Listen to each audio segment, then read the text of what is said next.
Assalamualaikum warahmatullahi wabarakatuh. Kami dari kelompok 2 yang akan mempresentasikan tentang klasifikasi materi dan perubahannya. Dengan presentator pertama yaitu Balgi Siaiza Afkarina, dan yang kedua Dewita Fitriani, dan yang ketiga Andi Muhammad Hadafi. Assalamualaikum warahmatullahi wabarakatuh. Di sini saya mau menjelaskan tentang konsep materi, ciri-ciri dan sifatnya. Nah, sebelumnya kimia adalah ilmu yang mempelajari tentang komposisi dan struktur materi, sifat materi, perubahan materi, serta energi yang menyertai perubahan materi tersebut. Dan materi yaitu sesuatu yang memiliki massa dan menempati ruang.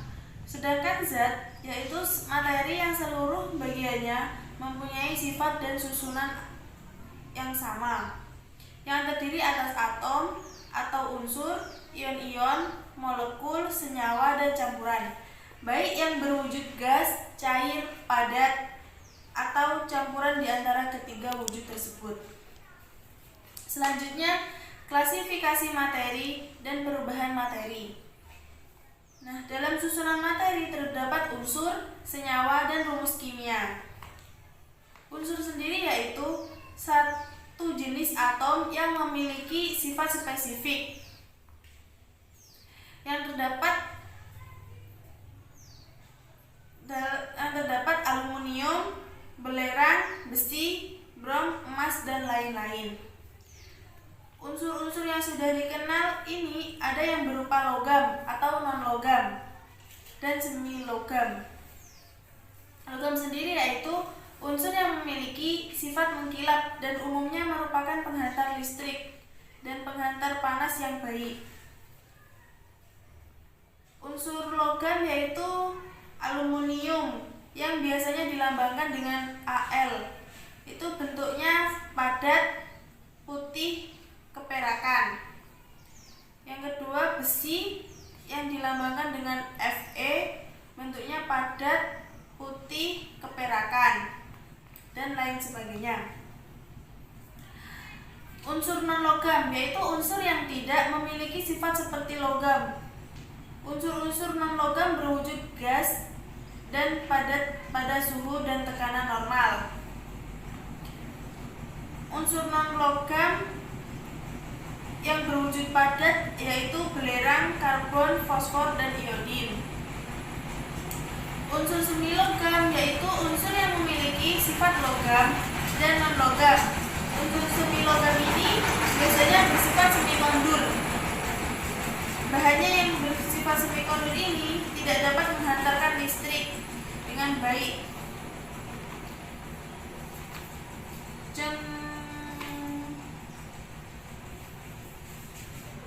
Semilogam yaitu silikon, germanium, arsen, tellurium, polonium. Nah, unsur-unsur yang terdapat di alam bukan berupa unsur bebas, melainkan bergabung dengan unsur-unsur lain atau unsur-unsur sejenis membentuk senyawa berupa biji atau mineral. Selanjutnya, senyawa. Senyawa yaitu zat-zat yang tersusun atas dua unsur atau lebih yang bergabung secara kimia dengan perbandingan massa tertentu. Contohnya senyawa yaitu air dan garam. Air tersusun atas dua jenis unsur yaitu hidrogen dan oksigen. Garam tersusun atas dua jenis unsur yaitu natrium dan klorin dengan perbandingan massa tertentu dan tetap. Selanjutnya yang ketiga, rumus kimia yang menyatakan bahwa susunan atau zat, setiap zat memiliki susunan tersendiri. Nah, dalam struktur materi tersusun dari sebuah partikel kecil bernama atom. Atom yang sejenis atau yang berlainan jenis bergabung membentuk menjadi molekul. Sekarang sifat materi, yaitu dari hasil penelitian diketahui bahwa setiap materi memiliki sifat yang spesifik. Materi ini meliputi perubahan fisik, perubahan kimia, Energi yang menyertai perubahan materi dapat disertai dengan pembebasan energi atau penyerapan energi. Dalam perubahan fisis ini terdapat hanya melibatkan perubahan pada sifat fisis materi. Yang kedua, hanya bersifat sementara. Yang ketiga, tidak menyebabkan terbentuknya materi baru. Dalam perubahan kimia melibatkan perubahan pada sifat fisis materi, bersifat kekal, menyebabkan terbentuknya materi baru. Selanjutnya konsep larutan, contoh dan manfaatnya. Larutan adalah campuran zat pelarut dan terlarut yang komposisinya merata atau serba sama atau biasa disebut dengan homogen. Jenis larutan berdasarkan daya hantar listrik, yaitu larutan elektrolit dan non-elektrolit. Larutan elektrolit yaitu larutan yang dapat menghantarkan arus listrik. Larutan elektrolit dibedakan atas larutan elektrolit kuat dan lemah. Larutan elektrolit kuat adalah larutan yang mempunyai daya hantar listrik kuat karena zat terlarutnya saat berada di dalam pelarut atau umumnya air, seluruh perubahan menjadi ion-ion. Elektrolit kuat memiliki ciri-ciri, yaitu terionisasi sempurna, menghantarkan arus listrik, lampu menyala terang, terdapat gelembung gas. Dan yang tergolong elektrolit kuat yaitu asam-asam kuat seperti asam klorida, asam nitrat, asam sulfat, asam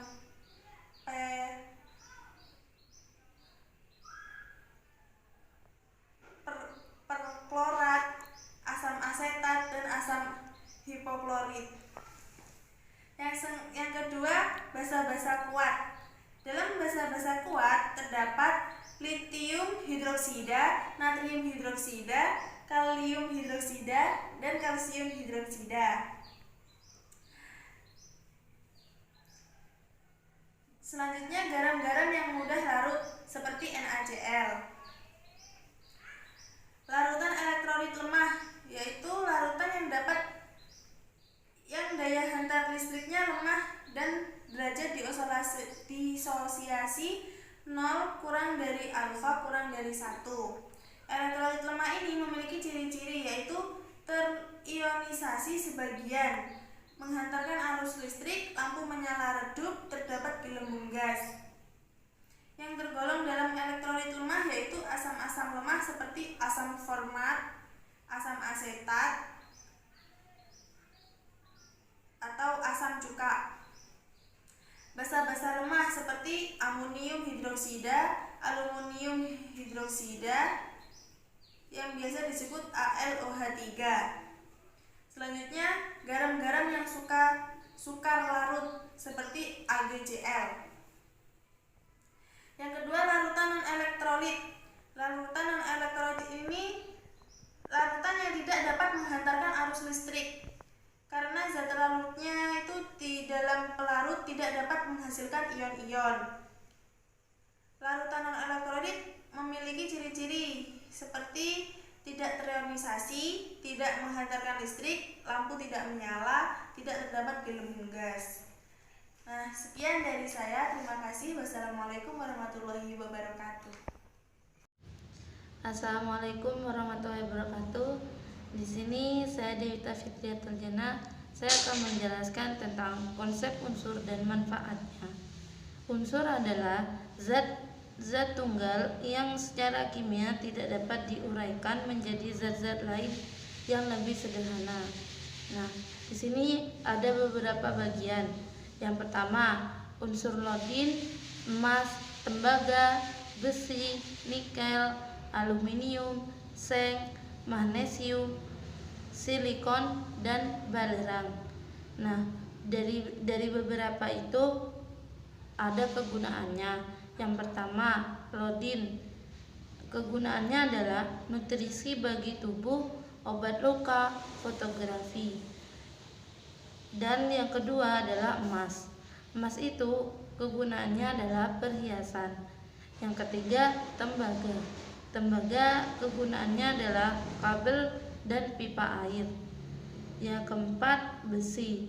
Kegunaannya pembuatan baja dan bahan bangunan. Yang kelima adalah nikel. Kegunaannya pembuatan pelampi logam, baterai, dan baja. Yang keenam, aluminium. Pembuatan kaleng, alat dapur, pesawat terbang, dan roket. Yang ketujuh adalah seng. Kegunaannya membuat atap rumah atau gelas. Yang kedelapan adalah magnesium. Kegunaannya adalah blok mesin dan pelindung besi dari karet. Yang sembilan adalah silikon. Kegunaannya pembuatan komponen elektronik seperti chip silikon. Yang ke-10 adalah belerang. Belerang kegunaannya adalah pembasmi jamur dan untuk pembuatan asam sulfat.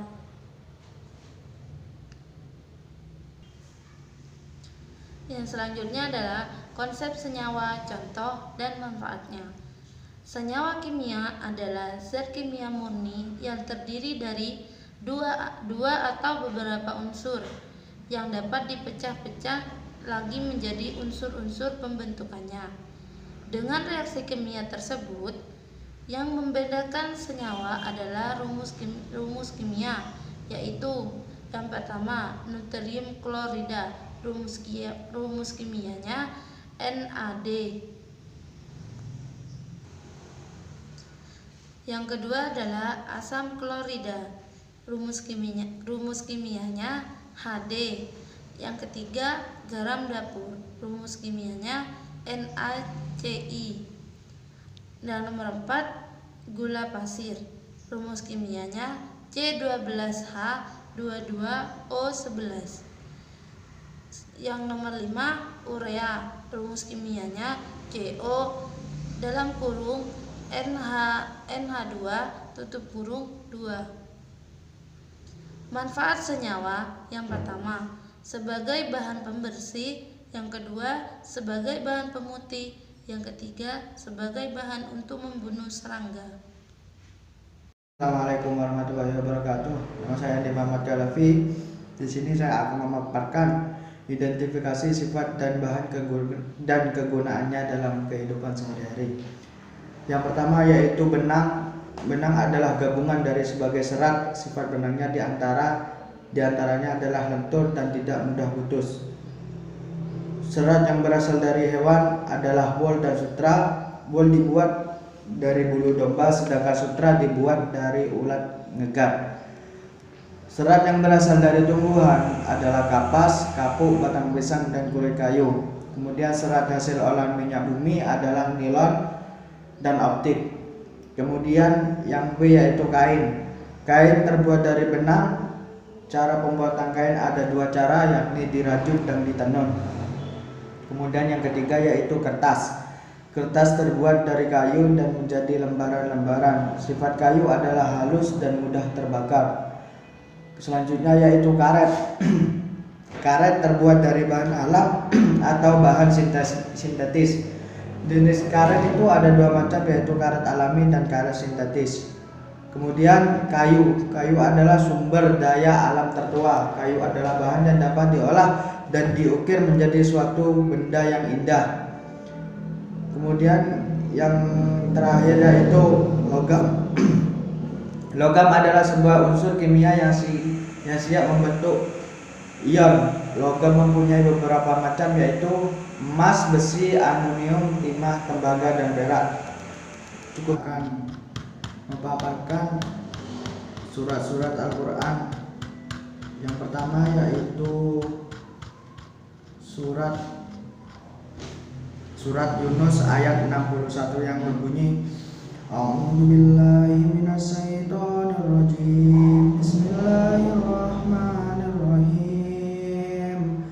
Wa ma takunu fi syai'in fama taslu minhu min Qur'anin wa la ta'maluna min amalin illa kunna